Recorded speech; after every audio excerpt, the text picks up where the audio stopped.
Okay, so we have a floating shelf kit here from just your regular hardware store. Basically, this bracket mounts to the wall.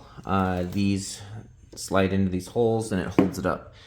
So it makes for a pretty cool effect that it is going to be floating completely. The idea that I have is I would like this floating shelf to have power outlets in it. So I was able to find a flush mount power strip. It's got USB, USB-C, and some outlets. This is a 2-inch thick floating shelf. This guy, as you can see, is just shy. Let's see if I can get a better angle. So I should be able to just cut out a hole for this, mount it to the top of that, and then I'll run the wire through the wall right behind here. So it will be completely floating. That's the idea here. So first thing I'm going to do, I have some masking tape, so I'm actually going to mask off the surface here so that as I'm cutting, I can try to make as clean of a cut as possible. And then I'll find center and trace out my spot. You could probably do this with a jigsaw or something like that. I have this really handy tool here. It's known as a rotary cutout tool, also known as a roto zip. I think they may be the first ones who made it. I'm not sure on that, but I have a Makita one, adjustable depth, multi. A lot of guys use this for drywall. Great for drywall. You can get different types of bits. This one's good for wood, so I'll basically plunge that and zip out the hole, and that should give me a pretty clean edge. So yeah, I'm gonna use masking tape, mask this off, and then I'll go ahead and measure and draw out my shape, and we'll go from there.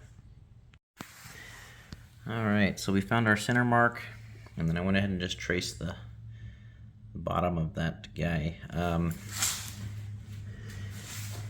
If you look here, you can see that this is pretty thick, so I kind of had to use my finger as a guide so that I could get on the other side of this. So that is where it's going to land. I think it'll look good once the flange sits on it, but we're going to start cutting.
Alright, so we got that hole cut. We went ahead and test fitted it. Needed just a little bit more trimming, but I like it a little bit tight, so I just ran along the edges there.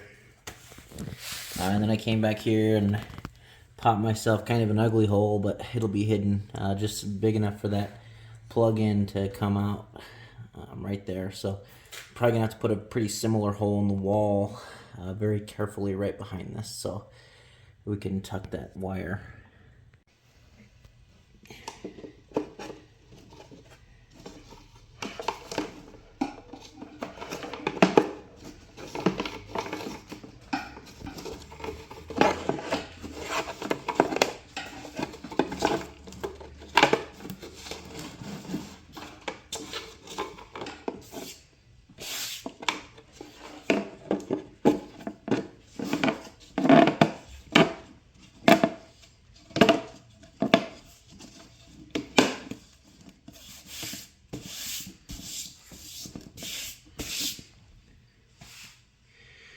go. We'll throw those two little holder screws in, and that's what it's going to end up looking like.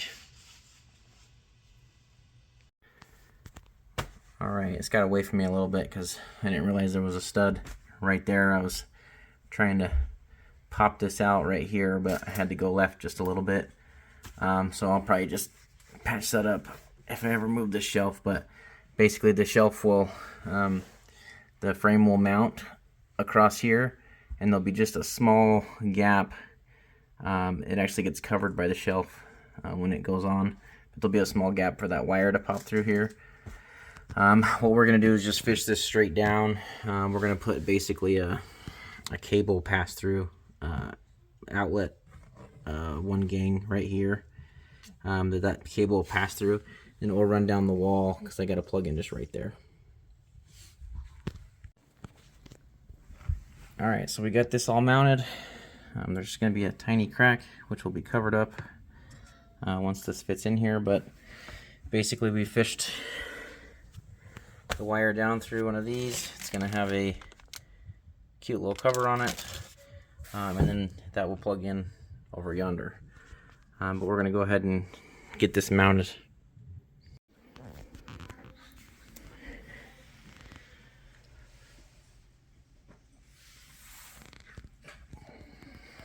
So there it is, power strip included. Be a floating shelf you can charge things on. In our case, we have something that goes in front of this so you won't see that, and then it goes behind the couch. I'll show you kind of what it looks like all done. Alright, there we go, a floating charging shelf. Wires are all tucked. Just show you here. Plug this into one of these USB ports. And there we go. It's working. Thanks for watching. Until next time.